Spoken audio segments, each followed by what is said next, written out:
doing the Marina Riker thing, and I just want to talk about, as you look at this architecture, it's very here at the Conrad Priebus Center, San Diego State University, on what is the day before the 4th of July, recognized holiday Friday, so we're off, and it's going to be a fully disabled weekend. And I said, I have a policy, and I talked about this before, I never got the video up, that I do not go into restaurants alone, because I'm broke. I have, literally, so I showed you my bank account balance, University of Hawaii Federal Credit. Oh, look what it gets you to have a college degree. But eligibility for a credit union. And so I said, there's $1,000 in there. Now there's 100. That's all I have left. But if a beautiful college co-ed here ended up wanting to go into Panda Express or something with me, I would pay for it.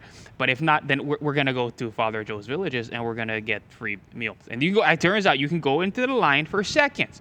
So you take your blue ID card out and you go back into the line, and there's nothing they can do about it. You can get, I guess you get 5 dinners if you wanted it, but I should probably only be eating 1.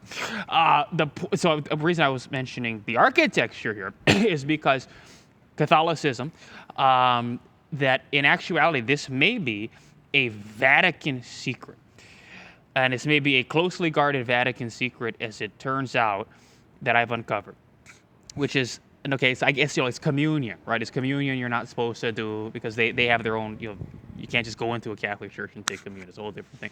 But I think the thing with the testicles, spectacles, wallet to watch that you see all these people do, like all these people have the rosary, and my communion is at Brother Benno.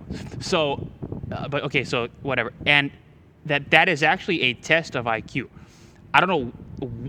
Wait, is it that they made that up in order to test cognitive ability, or is it the other way around to a certain extent, that it just happens to be a good metric, and it is, I'm going to explain why, of cognitive ability, and so that ends up setting artificially a baseline. Like we're talking about Charles Murray, we all know Charles Murray. Okay, and there's a lot of, like I've said, I actually have a lot of problems with cognitive testing as it is, in part because of the works of these people, Arthur Jensen and other people, lesser known works about it. Like toward the end, he was talking about things like can you go into a bar? It's a pretty good litmus test. Actually, can you withstand the stimuli? And I was talking about the other day, as I said at the Senor Pancho's taco shop, when I talked about my bar and nightclub therapy between 2 buildings. I don't know if they're fraternities or sororities, but they got the Greek letters on it. So SDSU, yes, it's summertime, but it's not a party school. And I've been here during the regular semester, and it's not a party school. You can't say this is a party school, but it's a lot louder than, say, Manoa Falls in Hawaii. And there's a lot of schools that you would just Google it and say, this is a party school. So this one isn't. There's a lot that aren't, but there are some schools that you would say these are party schools, and they get loud. And I talked about Drew Afualo having written a book called Loud. And in any event, back to the point, I got to explain. That's why I made those videos. So you could watch them and understand the basis of, like, everything I do is kind of like the works of Plato. It's, it's very, very integrated that way. But you have to have, you can't just retell it all. You have to, you have to read it all. So I can only do one thing, and we're going to talk about one thing in this video, and that's the spectacles, testicles, wallet to watch thing that the Catholics do. And as it turns out, this was at the St. Elizabeth Church, and there's a beautiful personal story tied to that. And my mother, actually, but she was insane. And so it's a sad story. We'll tell that in my next memoir.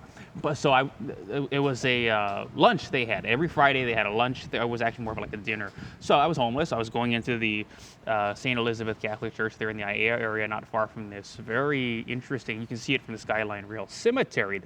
I always look at that and who's buried there that's important. I think they should get rid of all the cemeteries, give me the property, let me build golf courses, with apologies to George Carlin, who said that there shouldn't be golf courses. I think there should be golf courses, and we should just get rid of all the cemeteries. People that decided to buy their last stake in the landscape and never lived to begin with. Okay. And let me have it, and then I can build a golf course there for myself.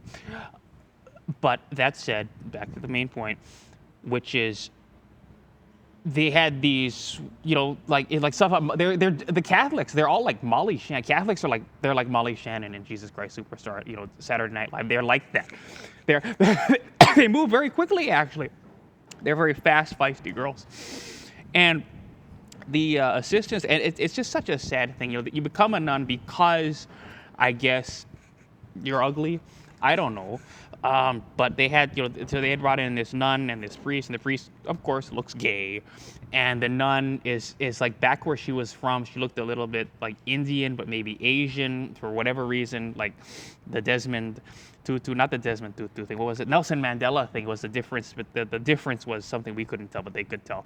But she just didn't fit in there, and so there she was ugly. But it's sad, and sometimes I wonder if you become a priest, and so we look at Father Joe, they called him the hustler priest. They had to let him read Hustler magazine, Father Joe's Villages. But if you become important enough in the Catholic Church, you go with the cardinal or whatever, you can start going to the Vatican, meeting the Pope. That hospital they have there, we all saw, and I was in jail at that time in Nye County. We saw the death of Pope Francis and the conclave meeting, and they have now the American Pope. It wasn't Bill Donahue. It was another guy that's an American Pope that's from America down there in America. Anyway, that they cut off your penis for you. So because it says, this is probably, again, you don't read the Bible. This is the wafer, this is the wine, if you're Catholic. But, prayer book. But, they really understand it. The priests and the people very high up in the church really understand it. And so for them, it says, cast it into the fire. And so, we can go to that little hospital there where Pope Francis died, and they'll cut your dick off. And, and we will not have any feelings toward the nuns, and they'll just be singing these beautiful songs, so angelic. That's the thing with that incense in the Catholic Church. It's because, I don't know what the tradition emerges from. I should probably just look it up so I'm not making up bullshit. But I like bullshit. I live on a steady diet of bullshit. My theory on it is, it stems from everybody stunk really bad back in the old day. You read Revelation. Don't forget, that's the Roman Catholic Church's ad copywriter. That's how they would unveil anything. Like, I make rugs, I make chairs, and it's done like that. It's like Burger King. It's like that Burger King ad with the winged animals, the wings, and they've got the eyes on the wings. And they got the king. There we go, Jesus Christ. That's Revelation. It's an advertisement for a product, which in that case was the church. So they had these women, though, like Molly Shannon, Jesus Christ Superstar, that went to Catholic school. They're at St. Elizabeth. Well, that's an elementary school. It's not what it used to be. I think the Catholic grammar education is a damn good model. It's a very good model because they're trivium, quadrivium, and there's no better way to do it. But that's not what it used to be. In any event, okay, they look like Molly Shannon, Jesus Christ Superstar. They're moving quickly. They're a little awkward that way, but they move quickly. And they were kind of like ushers. And so they're kind of eyeing me as I'm waiting. I'm sitting there. We have to play bingo. So if it's Catholics, you have to have bingo if it's Catholics. And, and so they want me to go, into this. They're going to have this prayer. And there's a term ecumenical, but it was run by a priest. And so they had this prayer, and everybody has to do the thing. And everybody, as it turns out, even though I don't think any of them were even Catholic, they were just homeless people. I use the word skells. Their heads are fried up by crack, smoking it off of a tinfoil on the Skyline Rail over there. Well, they don't let that happen yet, but it's going to be. It should be. We should be paying all these people all this money to clean up a piece of gum on the train. But literally, if there's a piece of gum on the train in Honolulu now, it generates P25 radio traffic.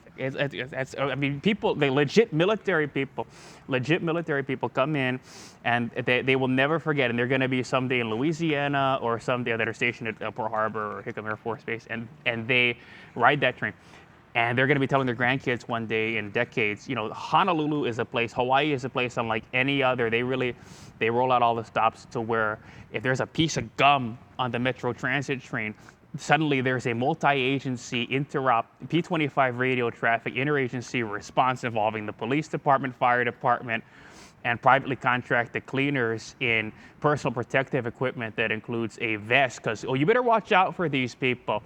These are people that they can't watch out for themselves, so people better see them.